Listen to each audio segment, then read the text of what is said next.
So before we begin this important ceremony, and there's no ceremony that can be much more important than this, let me provide a brief update on Operation Epic Fury.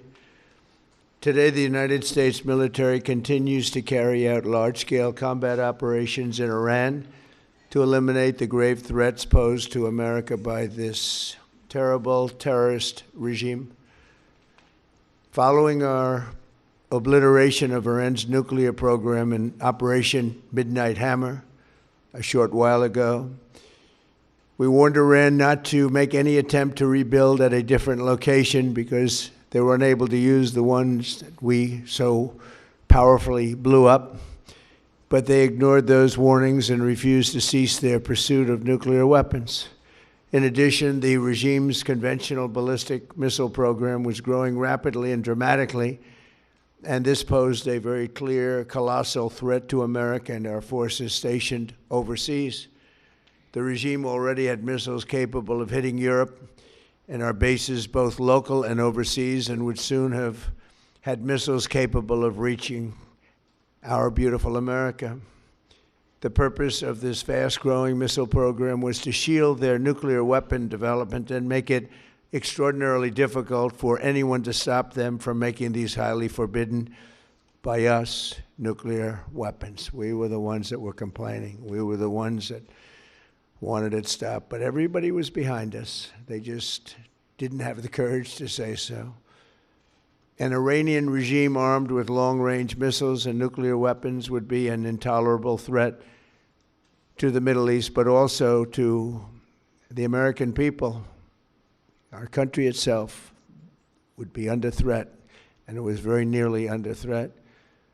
I was very proud to have knocked out the Iran nuclear deal by President Barack Hussein Obama. That was a horrible, horrible, dangerous document. They would have had nuclear weapons 3 years ago, and they would have used them. But I'll not let that happen. For almost 47 years, this regime has been attacking the United States and killing Americans. Every time you see someone with missing arms and legs or a face that's been absolutely shattered violently, it was almost certainly caused by an Iran roadside bomb. They were put there by General Soleimani, who was the father of the roadside bomb. Very proudly, he thought, but I terminated him in my first term. This was our last best chance to strike what we're doing right now and eliminate the intolerable threats posed by this sick and sinister regime. And they are indeed sick and sinister. Our objectives are clear. First, we're destroying Iran's missile capabilities, and you see that happening on an hourly basis, and their capacity to produce brand new ones, and pretty good ones they make. Second, we're annihilating their Navy. We've knocked out already 10 ships. They're at the bottom of the sea. Third, we're ensuring that the world's #1 sponsor of terror can never obtain a nuclear weapon, never going to have a nuclear weapon. I said that from the beginning. They're never going to have a nuclear weapon. They were on the road to getting one legitimately through a deal that was signed foolishly by our country. And finally, we're ensuring that the Iranian regime cannot continue to arm, fund, and direct terrorist armies outside of their borders. And we thought we had a deal, but then they backed out. And they came back, and we thought we had a deal, and they backed out. I said, you can't deal with these people. You got to do it the right way. Today, we grieve for the 4 heroic American service members who have been killed in action and send our love and support to their families.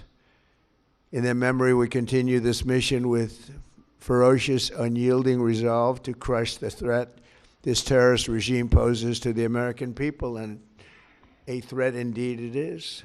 We have the strongest and most powerful, by far, military in the world, and we will easily prevail.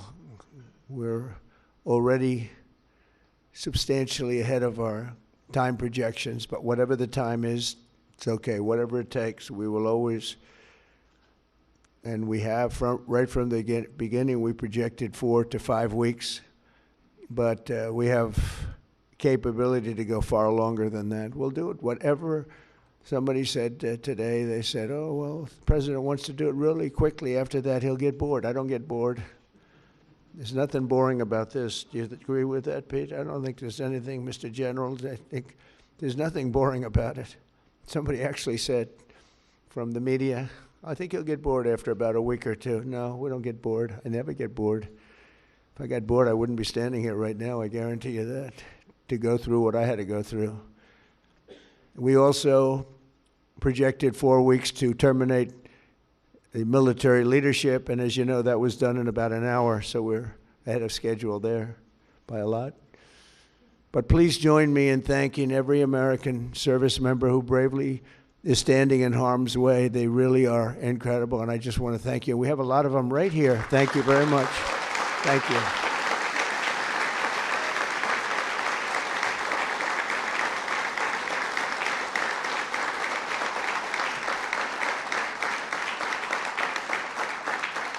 Thank you, everybody. We have a lot of great service members here with us, too, in this beautiful building, isn't it?